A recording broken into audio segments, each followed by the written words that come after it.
From Washington, this is the HPS Macrocast with Hamilton Place Strategies and Markets Policy Partners.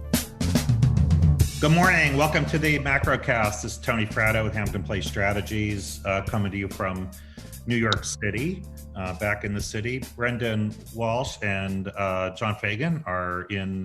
John's in DC. Brendan is in Cape Cod, and they're with Markets Policy Partners. And our partners on the Macrocast. And guys, it was like a lot to get into this week. And you know, there was news this week. We're going to talk about the Fed. We're going to talk about GDP and jobs. But the big event of the week that was delayed from last week was the big tech hearing with Apple, Google, Facebook, and Amazon.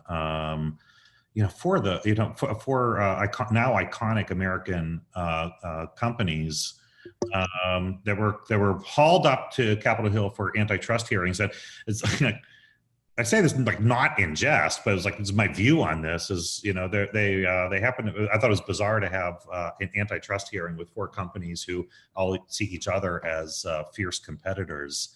But that was the point of the hearing was how they operate in certain segments of their businesses and what the effects that is on competitors and further development in those sectors and consumers. But it also happened to coincide within 24 hours of each of those companies reporting earnings too, and they had. I would say they each had a heck of a quarter. I mean, obviously Amazon, and you guys can get the numbers, but Amazon, crushed it. Apple, Apple did well. Facebook is holding steady. Google reported losses, but not as bad as expected. Is that right? Also, you kind of have to dig in the details. The headline EPS numbers, especially with tech companies, can be a little confusing. But in the end, Google's revenues were kind of in line. So, they're still crushing it.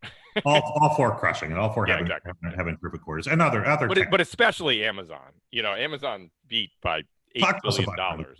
That was like, talk to us about Amazon. That was they became a purveyor of choice, maybe of necessity for a lot of companies. Others too. I mean, we know Walmart out there. On their both on Walmart's brick and mortar stores and mobile, not mobile, but delivery did very well. But Amazon really blew it out, didn't they? But maybe the most fascinating data point from the Amazon earnings was, so Amazon has been building out their own shipping service or capabilities. So right now, 50% of all shipments in the United States and global are on the Amazon shipping network. So that's UPS and the United States Postal Service. That's like a couple years it took them to get there. They get attacked for the president has this view that somehow they're being subsidized by the U.S. Postal Service. It seems like maybe it's the other way around. They're subsidizing at this point, yeah. Right, everyone else, because they're creating demand for transportation services. Yeah, and I suppose Amazon's probably the perfect example of there is winners from a COVID economy, and online services is certainly one of them. Yeah, we've just seen this been one motif that we've covered a lot here. Just the dramatic, huge gulf in performance between the tech giants and so much of the rest of the stock indexes. Amazon's up 70% year to date. Yeah, right. And JP Morgan, pretty good bank, is down 30%. Yeah, down. Yeah. And they didn't exactly start on level footing. Amazon has been ripping like this for years. Right. And also JP Morgan's second quarter earnings were the best they've ever done. Right. And this has been a motif that we've seen. And after the tech CEOs were marched up and grilled on Capitol Hill, Brendan, I thought you made a good point the other day about the format sort of playing into the hands of the CEOs. Yeah. So there was an investigation they had data points and they talked to small businesses and everyone kind of had their gripes, but it's not a trial where you have one prosecutor who spends 3 hours grilling a defendant. Here you have 5 minutes, and it's the House, so everybody really only cares about their district in terms of their time. And then you go back and forth between the Republicans and Democrats. So you have, the congressman from Rhode Island who was doing a very good job of making a point that a small business, had a product, and all of a sudden Amazon came out of nowhere and started selling the thing. And then all of a sudden time's up. And then you go to somebody else who brings a whole different thing. And then you go back to another Democratic congressman who brings up a completely, totally different issue. So it's very difficult to have a clear conclusion to it all. But irrelevant of that, also, I think that the big CEOs had actually pretty good answers to most of the questions, that the hard questions that came up. I guess it would have been, if we were not in COVID, time of COVID, so they were all remote. Yeah. With, I have to say, like, varying degrees of quality of their sound and video, right? It's hysterical. It's kind of frustrating to watch, to know that, like, money is not money is not a limit to a the hindrance quality that they could have, both on their backdrop and lighting and sound and video. And sure enough, who was it? Oh, remember the 3M CEO who was on like dial-up in like his garage? Is it with these guys? It doesn't take that much, you can. In fact, you can order the stuff from Amazon and it'll be there tomorrow. you can have it. You can have a pretty nice setup. But take a minute just on the four individuals. I mean, these are we've been interested to see the four of them in the same room together.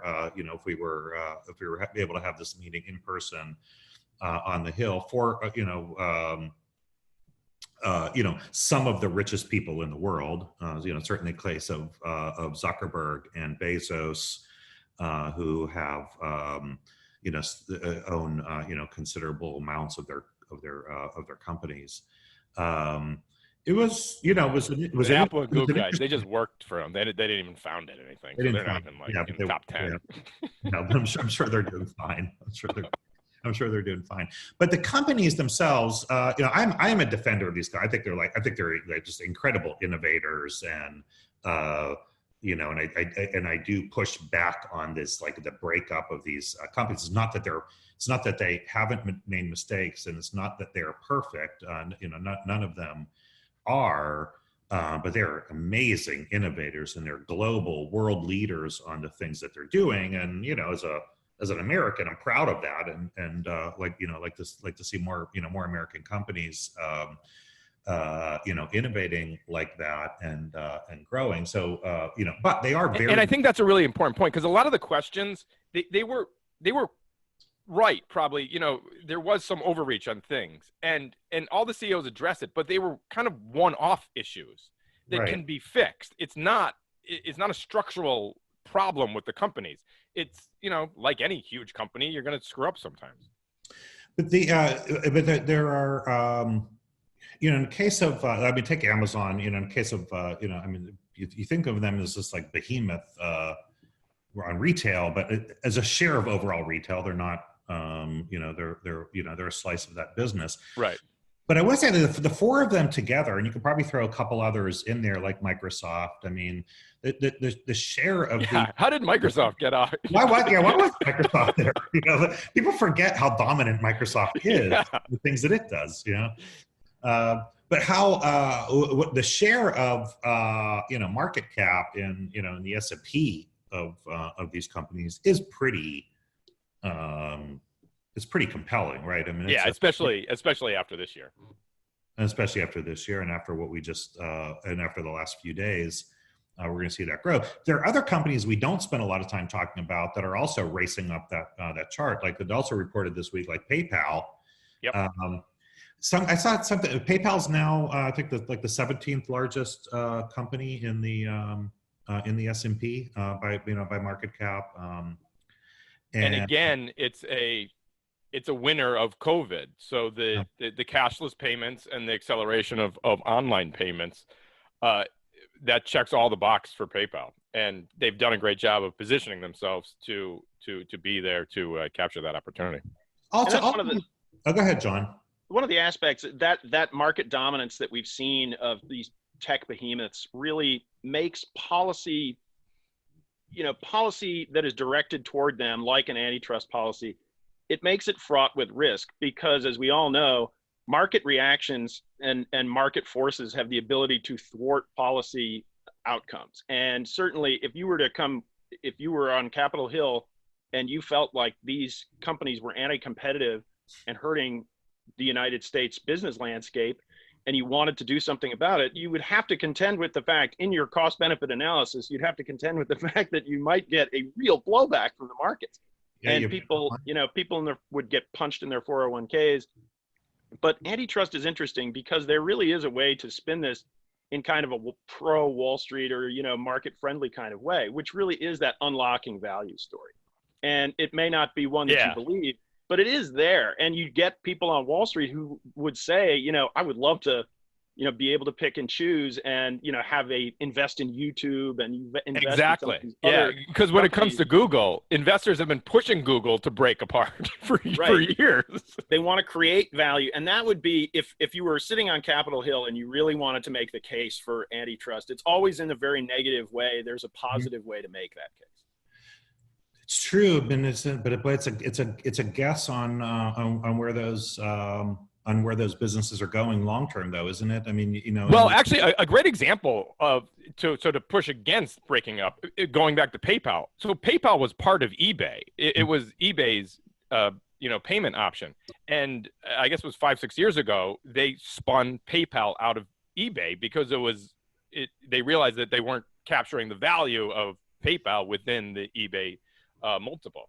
So a lot of these guys are going to do it on their own, Yeah, look, they're going to respond to. They are largely going to respond to investors. I guess there's a case to be made in the case of Facebook as to. Facebook is a different story. It's a different story because of how much ownership Zuck has, right? Yeah. And also what they do. The social media platform is very, very different than all the other. I guess some of the argument is, some of the arguments against it also is just the question of like, look, they're in global markets.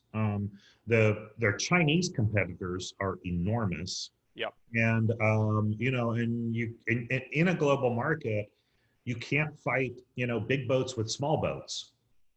And so, right, you may unlock value in some near term, but long term, it's,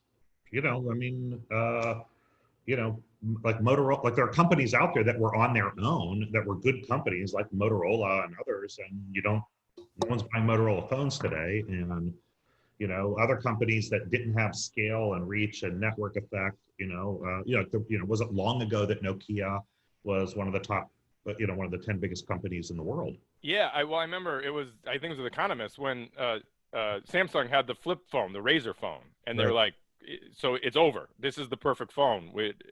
Everyone's going to use this. We're done, Yeah, and so it's like we could do a whole technology show, and maybe we should, because it does have big market impacts. Yeah, and also when it comes to Facebook, I don't really understand how you would break them up. They're a social media. You can talk about regulation and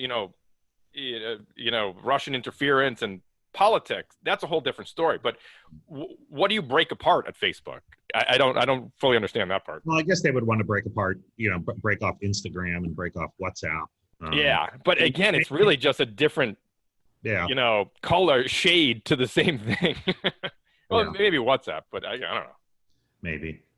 Can we talk about? In this show, we've already mentioned, Motorola, Nokia, and I don't know if we mentioned any other old iconic names, but another old iconic name that I thought was I didn't even know it existed still, but like the federal government just threw $750 million at the Eastman Kodak company this week through an agency that nobody knew existed. So we had an agency that nobody really knows, like international development nerds like me, the Development Finance Corporation, which used to be the Overseas Private Investment Corporation,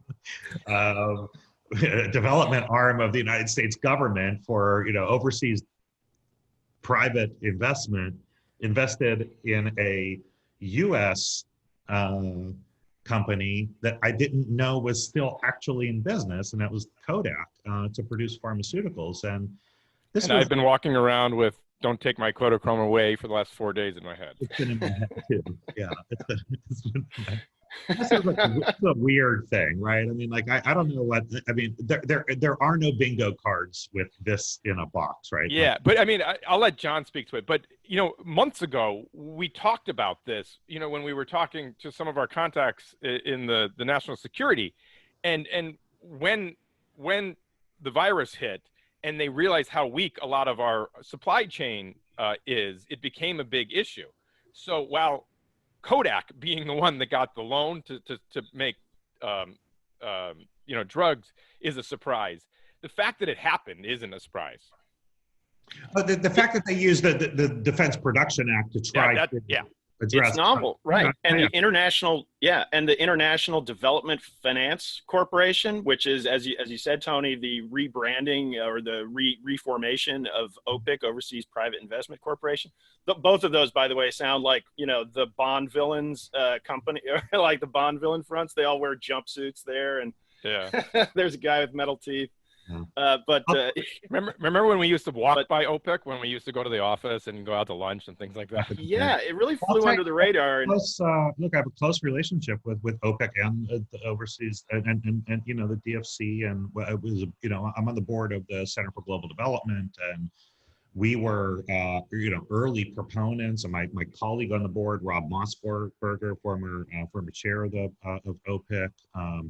Worked on this reform that resulted in the Development Finance Corporation, and when it looked like the DFC, the reformed OPIC, the DFC would be subject to Defense Production Act and could do some of these things. People didn't pay a lot of attention to it, except for those of us who were paying attention to it a few months ago. And had some concern about it, but in my mind, I thought, well, they would use this for, overseas production. Once a drug is produced, maybe to, as an arm of development, if an American, generic producer was going to make this for a global market, to provide low-cost vaccines for COVID to poorer countries. There's something to say about that maybe makes sense. That's not obvious what's happening here. We're talking about this for production for the domestic economy. Maybe there'll be some overseas benefit. I'm sure that's cover for it. But boy, this is a lot of money. I mean, just to put this in a context, this is $765 million for a company that doesn't actually do much in pharmaceuticals, right? So it's a question whether they can even execute on this. By comparison, with the Main Street Lending Program, which we talked about last week, which I think they just reported this week. 82 billion they're up to? Yeah, 82 or 84 million. Yeah. I mean, million, sorry. Million. So we have to keep correcting ourselves that like this, that they only have lent 84 million dollars. This is a $765 million loan. Was it a 25-year loan? Something like that. Yeah, and 25 years is the term, and is estimated to create around 350 jobs in Rochester, New York. That is so from where we sit on Wall Street. Obviously, there are a couple of different ways to look at it. On Wall Street's looking at this as maybe another 2020 market anomaly, right? Where the Kodak shares of Kodak, which you check your grandparents' stock portfolio, exactly. might have been sitting there since 1973.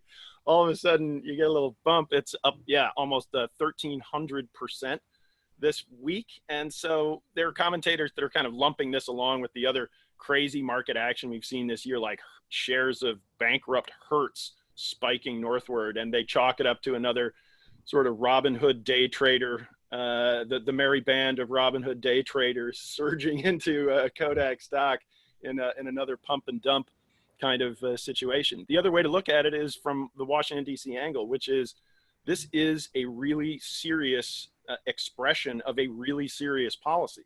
And that policy is a national security policy, and that is reshoring of strategic supply lines. And what has shown to be more strategic and also very thorny, more than anything else, really, is the pharmaceutical supply line. And having, there was a point where Chinese officials overtly threatened to shut off that. Yeah. As a government official, you cannot take that lying down. And so this is, from the policy perspective, this is something that we think really is, it may not work exactly like this in every case, but it is a motif that we think we're going to see repeated. And so we're paying very close attention to it. And we don't think it's just another one of those 2020 flash in the pan weirdo market anomalies. Yeah. And so there's worries that the Three Gorges Dam in China could break. And actually, China does all their pharmaceutical production right below that dam.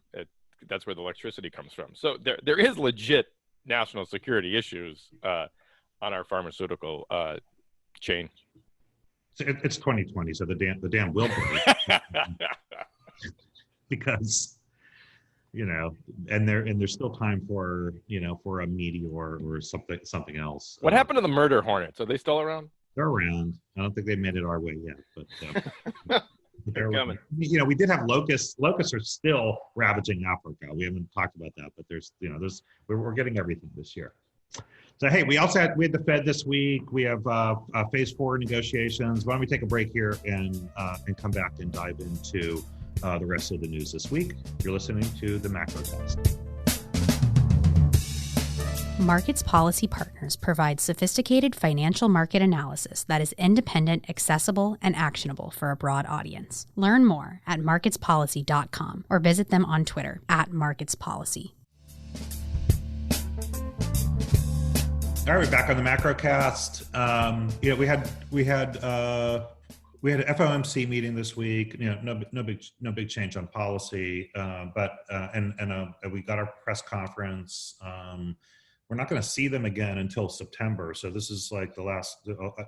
I guess they're going to do the KC Fed.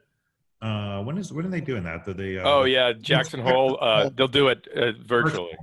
Virtual. So we'll. It's usually sometime in August.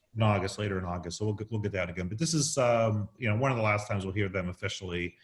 John, what did you take away from Powell's signal in this week? Yeah, it was pretty much as expected. It was the main monetary settings were all retained. And the day before, actually, it was a 2-day meeting. The day before, they'd extended some of the lending facilities through year end. That was kind of housekeeping. So it wasn't necessarily a big policy shift, not terribly surprising there.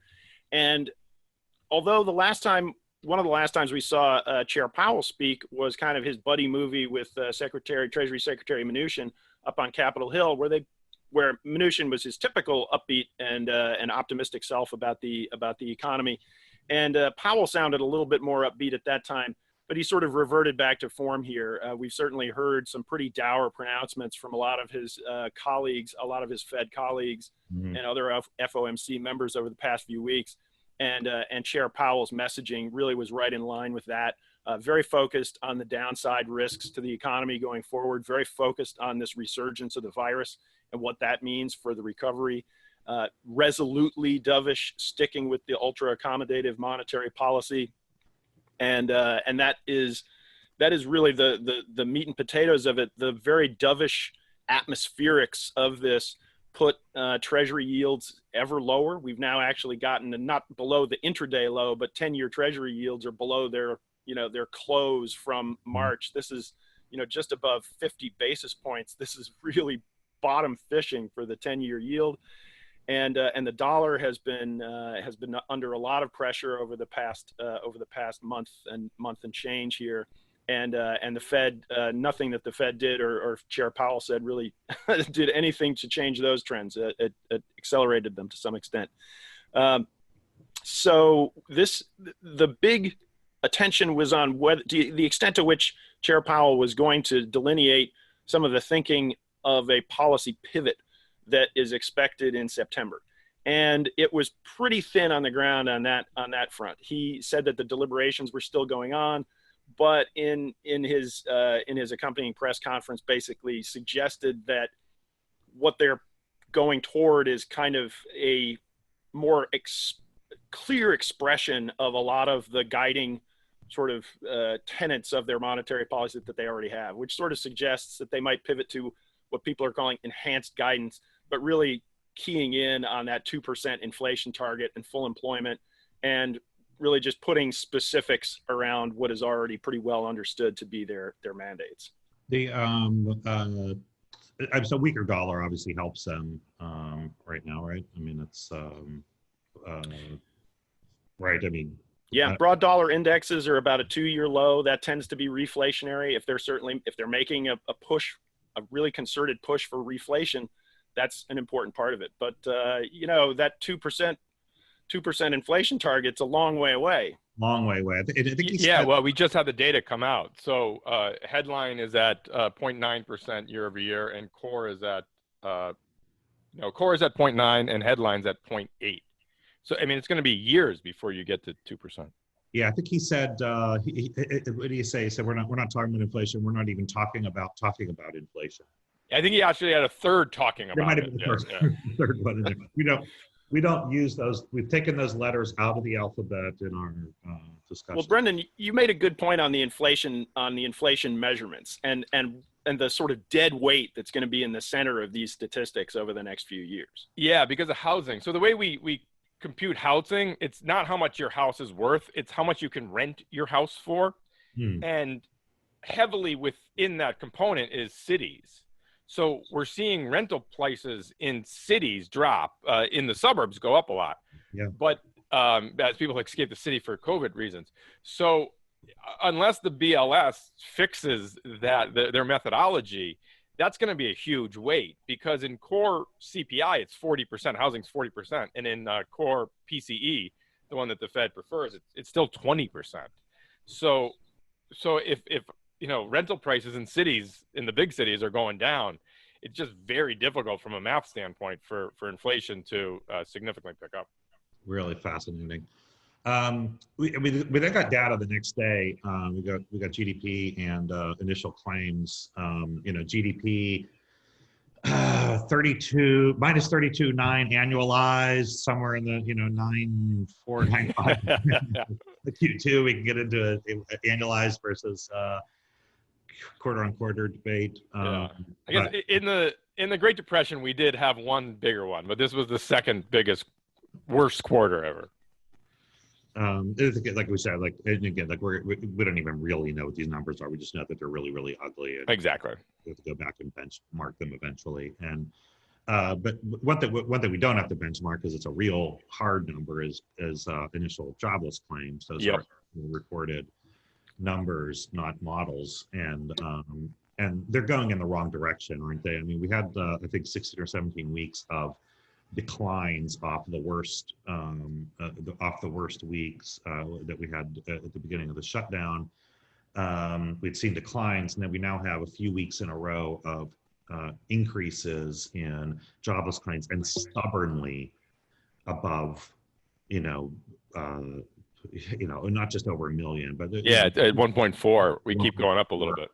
Million range, which is not far from double the worst weekly claims that we've ever had. And I said the other day, like if you'd gone back in when we passed the CARES Act back in March, it was easy to predict that we were going to have a second quarter that was going to be as ugly as anyone alive can remember. But nobody was predicting that we would still be running initial job claims in the at the end of July, in 1.4 million claims, running at that pace, and returning to increases in increases in claims. So that's got to be troubling. To Powell's point, more needs to get done. Yeah, they're doing because that's pointing for July non-farm number to a flat to maybe even negative number. Mm-hmm. So what about that more?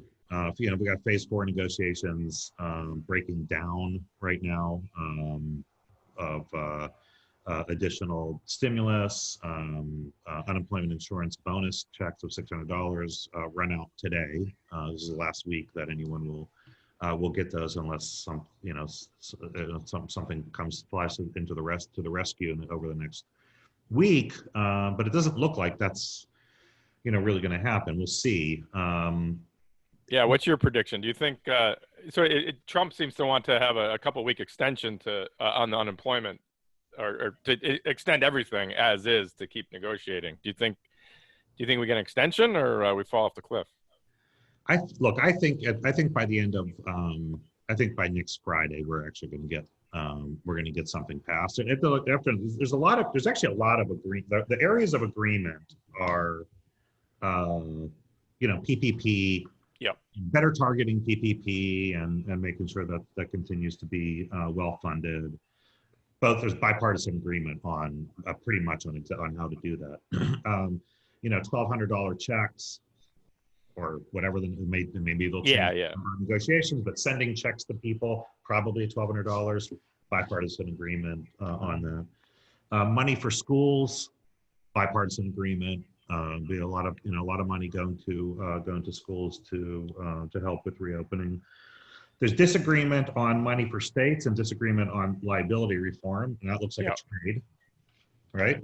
Yeah, the reports this morning are that the White House is willing to cut the Senate Republicans loose on the liability issue and side with the Democrats and go for a bill. I don't know. You never can trust these stories, but I mean, the White House they've got, President Trump's got an election to win, and the polls obviously aren't in his favor right now.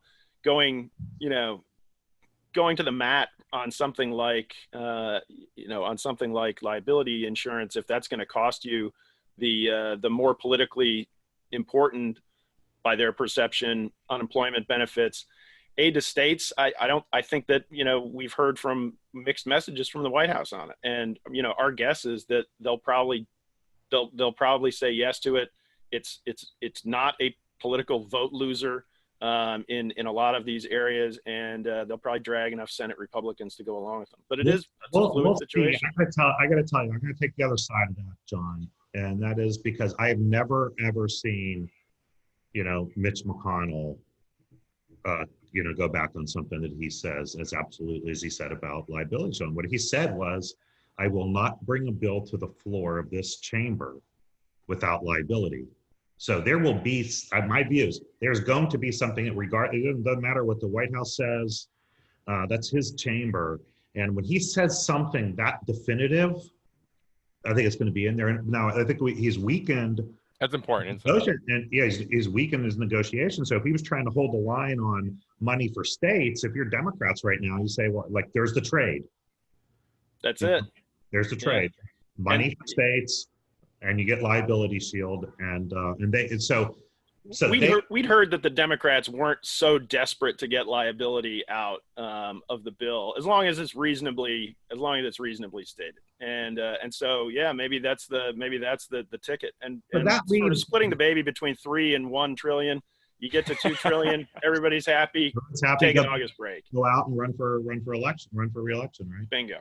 Yeah. Now, unemployment insurance though is a sticking point. Democrats are holding to their $600 a week. I was a big proponent of $600 a week. I do believe that it doesn't make sense. It's to think about how you wind down a bonus that to be clear, it did fix problems in a lot of states, right? Where they were below replacement wages. In a number of other states, it was as high as 130% of replacement wages for a lot of people. And it's not that I think it's a disincentive to hiring. I think every report out there shows that it isn't. It's just that there's got to be some if you're gonna borrow money and commit taxpayers to paying this stuff back over time, there's got to be some principle there. The problem with that, and so that's where I have some sympathy for Republicans who are saying we need to, we have to rationalize this. The problem is that they haven't done anything for a few months to help states fix their own programs to even manage the kind of thing they're talking about, which is exactly. It's such an important point. It's not a bad idea, pay people to go back to work. I love the idea, but we have no capabilities to implement that. Most states can't even handle just processing normal unemployment claims, let alone now you're supposed to implement an entirely new, software program. It's unfeasible. Yeah. So if they had gone to work on this, 2 months ago, maybe they'd be in a position to do that. And so, look, I think it ends up at, it's going to be $400 bonus checks for, for another, maybe it's 6 weeks or 8 weeks. Makes sense. Yeah. Yeah. And then try to do, more, but we'll see. So that's where we are. They're going home for the weekend, and they're not really in session next week. I mean, they're going to be in pro forma session, with the ability to do something. They're on call to be recalled for a vote if they can come to some agreement. And I still think that's where, that they're gonna end up with something by the end of next week, and all the drama. And this is the old dance in Washington where you have to be seen to fight for your pure position. Yeah. Before, even if where the deal is at the end of the day, you have to be able, you have to fight for your position before you can bail on it. And I think that's where we are today. Yeah, I guess, and also a lot of these guys are running for re-election, so you have to, focus a little bit on getting reelected too. Yeah. All right. Well, you know what? What are we looking at next week? Anything? I mean, we have a jobs day at the end of the week, which we're definitely going to talk about that. But anything else we should be looking for? Where are we with earnings? There was a bazillion earnings this week. I don't even know what's coming next week. Yeah, we're kind of through the real thick of it in terms of earnings season. Next week, it's not inconsequential companies, and a lot of companies that have been making headlines during the COVID crisis. We've got Tyson Foods, Clorox, some insurance companies, Walt Disney, Wynn Resorts, CVS, Royal Caribbean, Norwegian Cruise Lines, and the new darling of the Dow, Eastman Kodak. Eastman Kodak. So yeah, and in terms of data, yeah, it's we got PMIs in the U.S. Although we've had a glimpse of those initial ones for July. They were a little soft, but we'll see the ISM version next week. Got it. If Eastman Kodak stock goes down because of second quarter earnings, I'm quitting. I'm done. All right. Well, we'll take a look at that next week. It'll be exciting to see the Eastman Kodak company earnings. We'll have payrolls. We'll have Matt McDonald joining us to talk about jobs next Friday. Have a great weekend. Thank you for listening to the HPS Macrocast. Please remember to subscribe, rate, and share.